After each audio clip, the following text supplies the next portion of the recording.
welcome back to Karla Created, or welcome if you are new here. My name is Karla and this is a place where I share all of my creative endeavors. In this video, I will be talking about what I have been making lately. It is just clocked over to February and I have been a very, very busy bee on the creative front, but also on the home front. It has been a busy time. I don't know about you, but the start of every year is always just, it's great. It's filled with lots of activities, lots of family time, but it's just busy. And school has gone back now. I've got a little bit more time up my sleeve and I thought that I would share with you what I have been up to when it comes to creative endeavors. So grab yourself a cup of tea, I've got mine, and let's have a chat about everything I've been making in the month of January. Let's get the first one out of the way because I'm wearing it. This dress I made a couple of weeks ago and I won't talk about it too much because I did a full video that I've already shared on my channel, so feel free to go check that out if you're interested in more detail. This was a thrift flip that I'd had in my stash for such a long time. I finally got around to refashioning it and I absolutely love this dress. I have worn it so many times already and it's definitely going to be a staple going forward in my wardrobe. So that was one of the very first things I made at the start of the year, and needless to say, it's one of the faves. The next thing I made was a pair of patchwork shorts to try and use up some of this polar fleece fabric that I have in my sewing stash, or my fabric stash, I should say. I decided to patchwork the pieces together because I didn't have enough of any one piece to make the shorts otherwise. And I really was at a loss as to what to do with this fleecy fabric because I really felt that I did not have enough, even if I patchworked all the pieces together, to make a sweater or anything like that. So I thought, you know what, I'll make some fleecy shorts because I've seen a few fleecy shorts at the shops recently and I thought that's actually a really cool idea where you want to be cozy but also have your legs exposed, which now that I say that out loud and I really think about it is probably never, but I guess never say never. This was a really, really fun project. I used the free pattern PJ shorts pattern from Rosery Apparel. I really liked how these shorts turned out, and I do have a little bit of that polar fleece left over. I'm tempted to make another pair perhaps for my sister.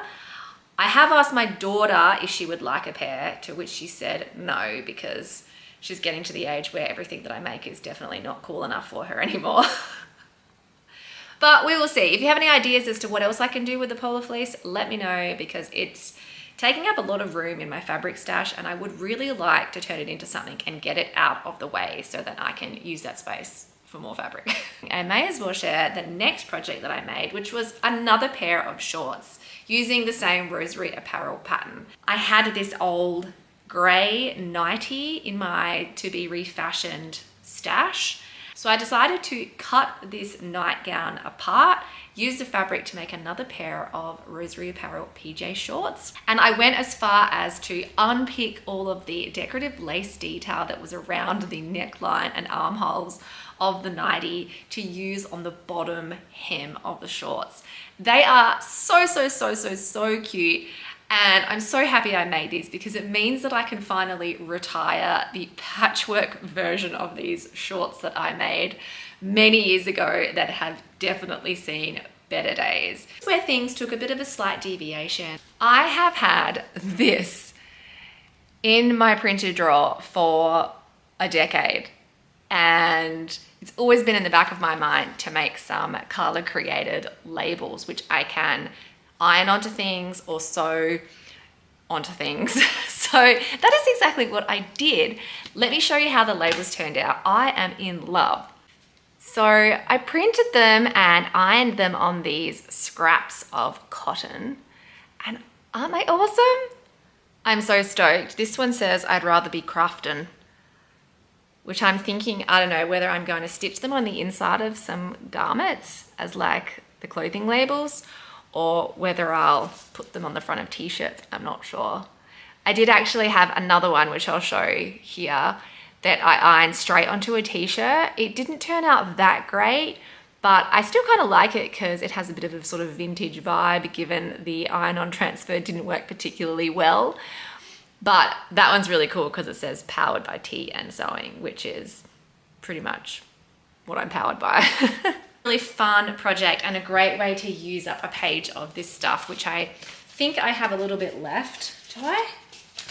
Oh no, I used it all. It's empty. Maybe I'll put that in the bin now.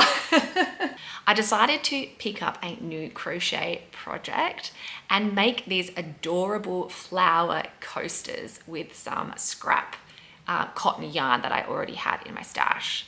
And I started off by making these little orange and white ones, which I absolutely love. And then my youngest daughter asked me to make some pink and white ones. So I started on those as well. These were an awesome project to pass the time on a really long road trip that we went on, and it was just super relaxing and fun to make.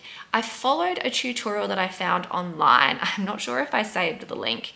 I'll put it in the description if I can find it again. But I did modify the tutorial to suit the thickness of the cotton that I was using and the hook that I was using, which was completely different to what was used in the tutorial. So one of the other things that I have been working on is my leaders and enders scrap quilt.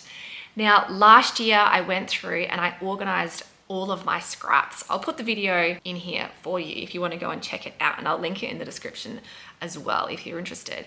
And I had a whole bunch of 2.5-inch squares that I cut up and I prepped to start a leaders and enders quilt. And I've been slowly chipping away at that, but I made some really significant progress in the month of January, only because I was using the leaders and enders for other sewing projects. So obviously the shorts that I made, this dress, and I've also started another quilt. I made a lot of progress on that. I've actually finalized quite a number of blocks now, which I'm really stoked about. I'm just going with a standard 9 patch.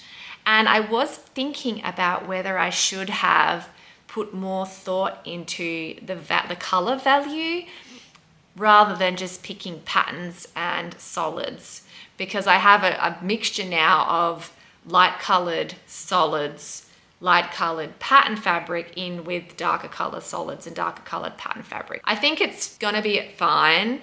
I had a vision of doing an Irish chain, and I don't know if the values that I've used are going to work, or whether it's going to not be noticeable enough, I guess is the point that I'm trying to make. Nonetheless, I'm still really stoked with how much progress I've made on my leaders and enders quilt and how many blocks that I have accumulated so far. I'm going to keep chipping away at it and try and collect more scrap fabric pieces so that I can integrate those into the leaders and enders quilt throughout this year to hopefully piece it all together into a finished quilt by the end of this year. So if you're interested in that and you're not already subscribed, then perhaps you should subscribe and stay tuned for that project as it progresses. I've just mentioned about the new quilt that I started, so I can't not show you some footage of that. But that is underway. I'm making a jelly roll quilt. I haven't finished it yet, but there will be a full video on how I made that coming out. So stay tuned for that. Now, I can't forget to mention this awesome creamy white yellow colored cardigan that I just finished crocheting as well. I did share a full video on the making process of this cardigan if you want to go check it out. It is definitely up there with one of my most favorite crochet cardigans that I've ever done, and I used thrifted yarn and buttons, which I just think is so great.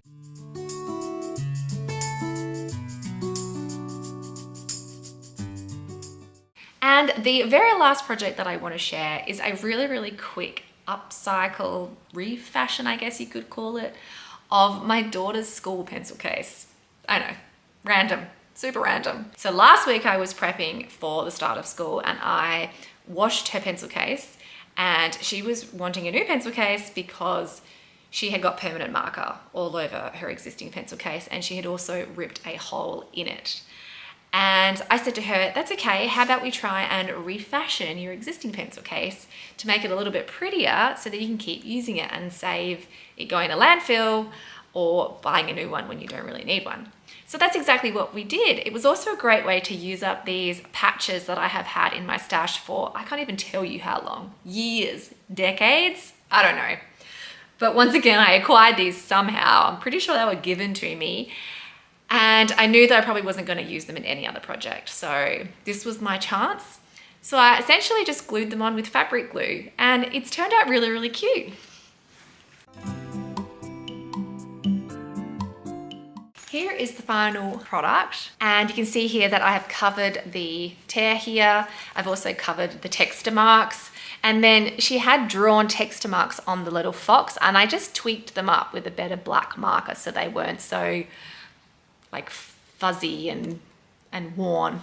So yeah, I just thought that was such a cute little way to upgrade this pencil case. It's super fun, and I hope she gets another couple of years use out of it. It's all I have been making lately. Like I said before, if you're interested in seeing any of my upcoming quilting projects that I talked about, make sure you're subscribed to my channel and turn the notification bell on. I think that's a thing. I hope this video gave you some creative inspiration, and I really hope you enjoyed watching. I will see you in the next video. Take care, have a great day. Bye.